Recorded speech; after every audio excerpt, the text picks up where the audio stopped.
సాగదా ఇదే కదా నీ కథ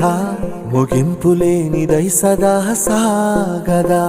నీ కంటి రెప్పలంచున మనస్సు నిండి పొంగిన ఓ నీటి బిందువే కదా నువ్వెతుకుతున్న సంపద ఒక్కొక్క జ్ఞాపకానికి 100 ఏళ్ల ఆయువుందిగా ఇంకెన్ని ముందు వేచనో అవన్నీ వెతుకుతూ పదా మనుష్యులందు నీ కథ మహర్షిలాగా సాగదా మనుష్యులందు నీ కథ మహర్షిలాగా సాగదా